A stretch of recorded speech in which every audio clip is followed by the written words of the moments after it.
لو قلت لك اسم عمرو دياب أول حاجة هتيجي في دماغك الحفلات، الأغاني والنجومية اللي ما بتنتهيش. بس عمرك سألت نفسك عن ولاده وحياتهم الخاصة، عايشين فين وبيعملوا إيه؟ في الفيديو ده هنتكلم بالتفصيل عن أولاد الهضبة عمرو دياب. Hi, my name is Abdallah Diab. Hi, I'm Jana. Hi, I'm Kinsey. I'm going to continue from next week. I'm going to do more videos. عمرو دياب عنده 4 أولاد من زوجتين مختلفين. نور من زوجته السابقة الفنانة شيرين رضا وهي البنت الكبيرة، ثم عبد الله وجنى وكنزي من زوجته السابقة زينة عاشور السعودية، ولد وبنت توأم وبنت لوحدها، والتوأم هم عبد الله وكنزي اللي اتولدوا سنة 1999، يعني دلوقتي عندهم حوالي 26 سنة. ورغم انهم مش في مجال الفن بشكل مباشر، لكنهم دايما ترند على السوشيال ميديا بسبب صورهم أو طريقة حياتهم أو حتى طريقة لبسهم. والثلاثة بيسكنوا ما بين دبي ولندن، وبنشوفهم أحيانا مع عمرو دياب في حفلاته. بس عبد الله نقدر نقول ان علاقته بالسوشيال ميديا محدوده شويه بالنسبه لجنى وكنزي. وعبد الله مؤخرا عمل اغنيه في ألبوم عمرو دياب الاخير ونجحت. نروح بقى لتوأمه كنزي بتحب الرقص والمزيكا، ودايما بنشوف على انستجرامها فيديوهات وهي بترقص، وده خلى اسمها دايما بيطلع ترند كل مره. وناس كتير جدا بينتقدوا كنزي بسبب طريقه لبسها وحياتها، بس كنزي دايما بترد بثقه وبتقول دي حياتي الشخصيه ومحدش له دعوه. ده غير ان الناس بتتكلم يعني عن صورها مع صحابها الولاد، ويفضلوا يقولوا ازاي عمرو دياب سايبها كده. اما الترند الاكبر بقى واكتر واحده مثيره للجدل في ولاد عمرو دياب فهي جنى اللي اتولدت سنه 2001، يعني عندها حوالي 24 سنه دلوقتي. هي اقرب واحده من ولاد الهضبة للمجال الفني. تعرفوا تغني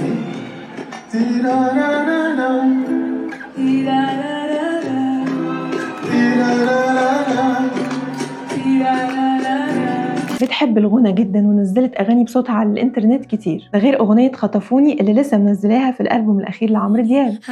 خطفوني I'm like a movie his eyes will never leave me. وتقريبا دي اكتر اغنيه بسمعها في حياتي دلوقتي، مش بارادتي لا، غصب عني. كل ما هتمشي في اي ابلكيشن هتلاقي اغنيه خطفوني، يعني خطفوني، انستجرام، يوتيوب، تيك توك، كل مكان. ويمكن لحد دلوقتي الاغنيه دي هي انجح اغنيه في اغاني البوم عمرو دياب الجديد. زودت جنى شهره وزودتها فولورز وزودت حب الناس ليها.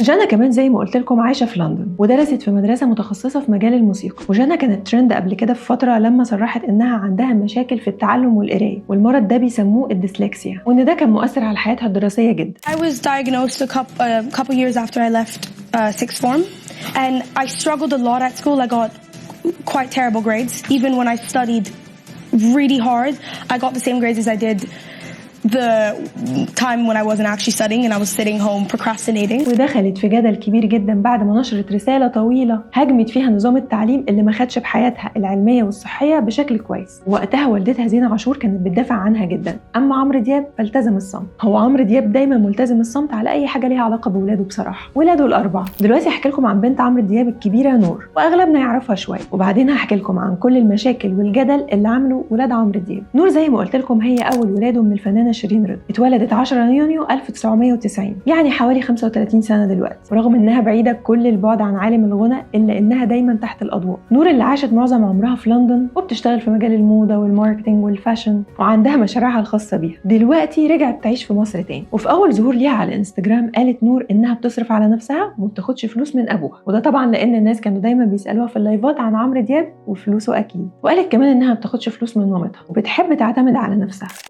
معلش، يعني هل والدها بيصرف عليها ولا هي بتعتمد على نفسها وهي في عيشتها في لندن؟ هي بتعتمد على نفسها. يعني هو احنا مش قادرين ان احنا نصرف عليها؟ اكيد قادرين يعني طبعا، اذا كان انا او اذا كان هو. طب واحنا ليه؟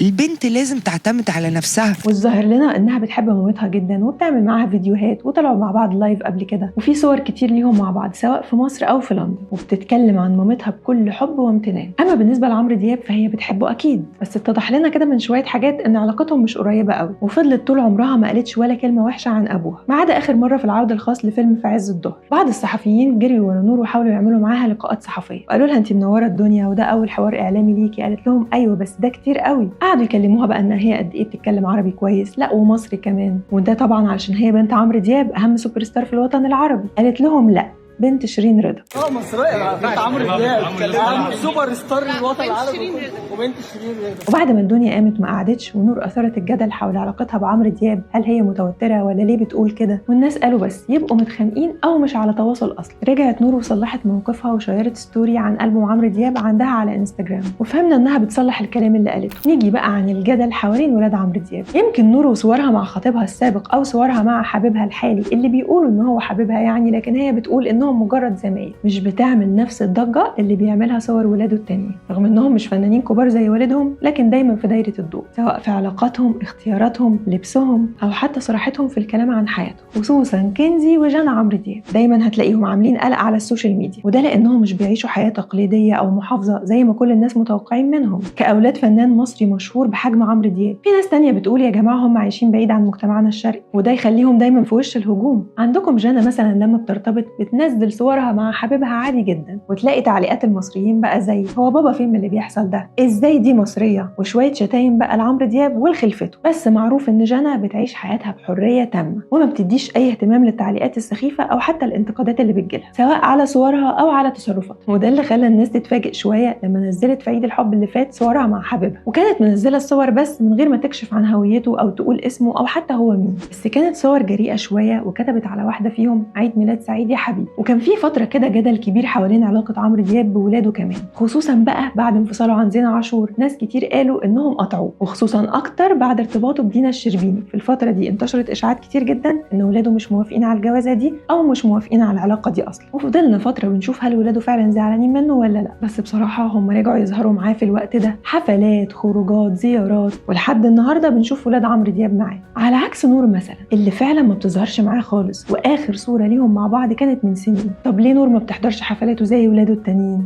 الحقيقه انه شيء غريب ومش مفهوم، بس سواء برضاهم او غصب عنهم فاولاد عمرو دياب اتكتب عليهم ان الناس تركز معاهم، وده طبعا لانهم ولاد فنان بحجم الهضبه عمرو دياب. بس بصراحه هم مؤخرا ابتدوا يحبوا الظهور، فغنوا معاه في الالبوم وظهروا معاه في حفلته بعد الالبوم، وشكلهم كده حابين يدخلوا عالم الشهره والفن. بس برضه ما حدش قال لي تفتكروا نور عمرو دياب ما بتظهرش مع ابوها ليه؟